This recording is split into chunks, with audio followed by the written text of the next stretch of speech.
Salut les gourmands, j'espère que vous allez bien. Aujourd'hui, je vous présente la recette de mon gâteau au chocolat aux noix de pécan avec un croustillant et une crème montée chocolat blanc par-dessus. Il est très bon, il a fait l'unanimité, alors je vous le recommande si vous aimez la gourmandise. Alors, on va commencer par le gâteau au chocolat noix de pécan. Donc, il va falloir 250 g de mascarpone, 60 g de sucre glace, 40 g de farine, 4 œufs et 200 g de chocolat noir ou de chocolat au lait, au choix. Alors, pendant que je vais mettre tous les ingrédients, je suis en train à ce moment-là de faire fondre mon chocolat au bain-marie. Alors on va prendre dans un bol le mascarpone, on va le travailler. Si tu as un fouet électrique, c'est très bien. Autrement, tu peux le faire à la main au fouet manuel. Donc là, tu travailles bien le mascarpone. Une fois qu'il est bien travaillé, tu vas ajouter les œufs un à un et tu vas mélanger entre temps. Donc là, j'ai ajouté le premier œuf, je travaille bien et ensuite je vais ajouter le deuxième, le troisième et le quatrième. Donc ici, on va bien travailler. Une fois que c'est bien incorporé, on va passer à l'étape suivante.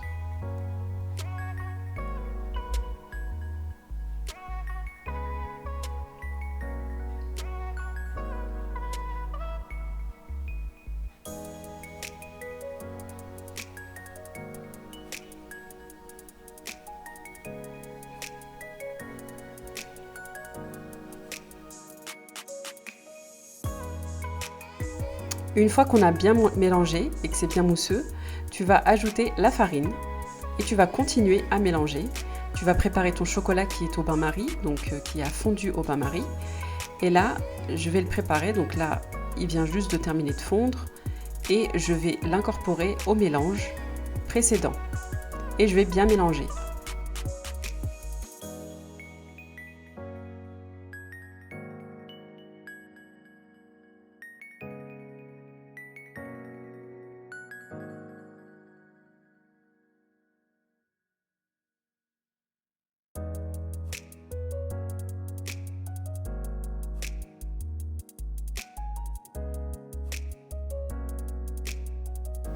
Tu vas ajouter le sucre glace et tu vas continuer à mélanger avec le fouet.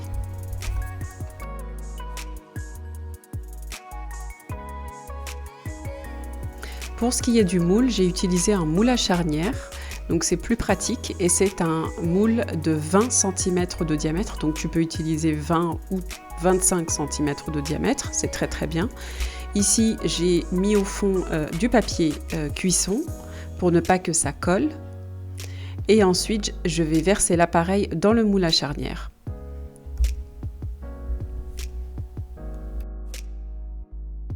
Tu vas enfourner le tout à 150 degrés pendant 20 minutes.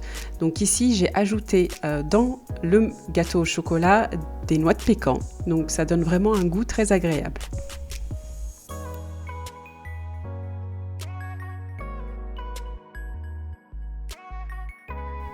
Ensuite, on va passer au croustillant. Tu vas avoir besoin de 60 g de crêpes dentelle, 50 g d'huile de pépins de raisin et 200 g de chocolat. Donc ici, j'ai utilisé du praliné, chocolat praliné. Donc j'ai fait fondre au bain-marie. Je vais ajouter l'huile de pépins de raisin. Je vais mélanger et ensuite, je vais écraser les crêpes dentelle et je vais les incorporer à l'intérieur. Ça va nous faire le croustillant. Ce fameux croustillant qui est très agréable en bouche et ça donne vraiment un côté très croquant.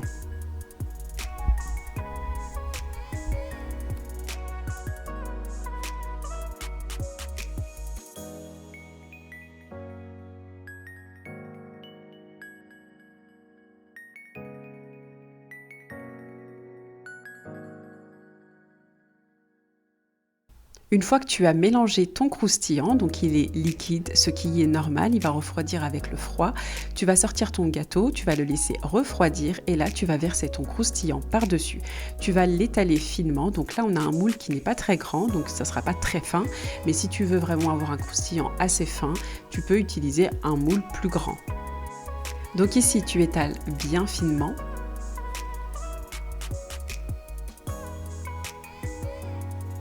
Et une fois que tu as tout étalé, à ce moment-là, tu vas le mettre au frais et tu vas laisser à peu près 1 à 2 heures, le temps que le croustillant refroidisse.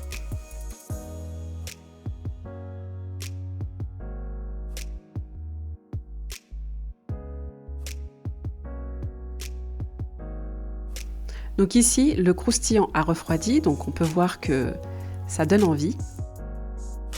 Je vais donc le démouler, donc enlever le moule à charnière, donc sur les côtés.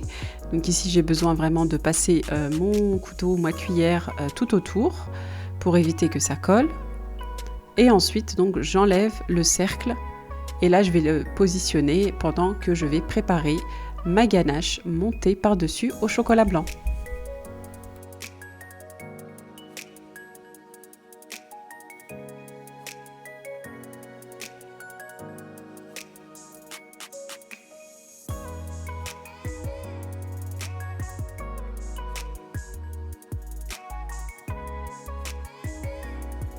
Maintenant, on va réaliser la ganache montée au chocolat blanc. Tu vas avoir besoin de 150 g de crème liquide 30% de matière grasse et 200 g de chocolat blanc.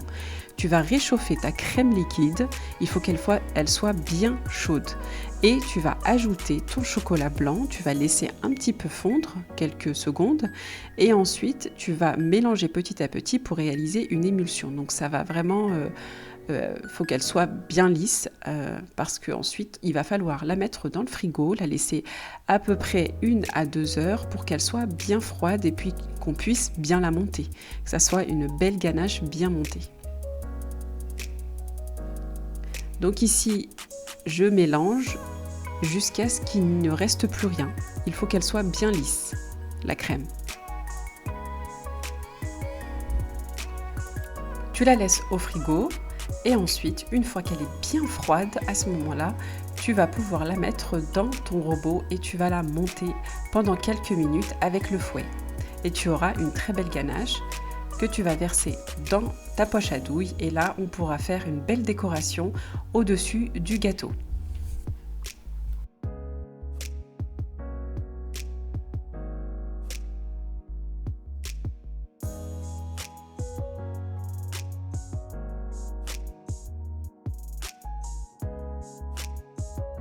Ensuite, je prépare la poche à douille que je vais mettre dans le verre doseur pour que ce soit plus propre.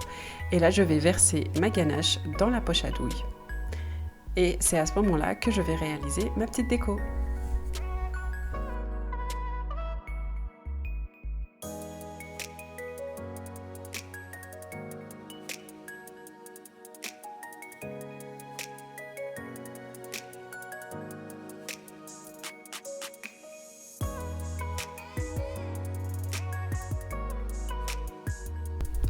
Donc ici, je découpe ma poche à douille en biais. J'ai décidé de faire une petite déco assez sympathique.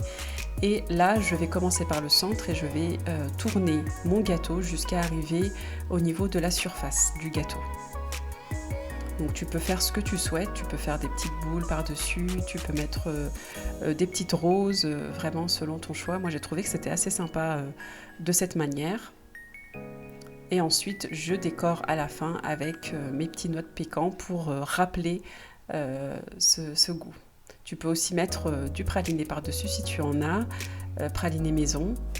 Mais moi, j'ai vraiment voulu faire très très simple. C'est déjà quand même pas mal de couches. Donc le gâteau en bas au chocolat, plus le praliné, le croustillant praliné et la crème montée par-dessus. Donc c'est très très bon et je recommande vraiment ce gâteau.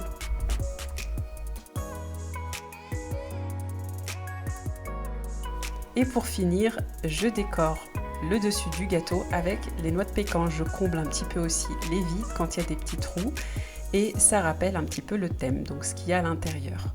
Le gâteau au chocolat aux noix de pécan. On a le praliné, tu peux également mettre du praliné maison si tu en as par-dessus, ça peut rappeler, mais j'ai trouvé qu'il y avait quand même assez de couches et de goût dans ce gâteau. Il est vraiment délicieux, je vous le recommande. J'espère que cette vidéo vous aura plu. N'hésitez pas à commenter, à liker, à partager et à vous abonner si ce n'est pas déjà fait. Je vous dis à bientôt pour une prochaine vidéo.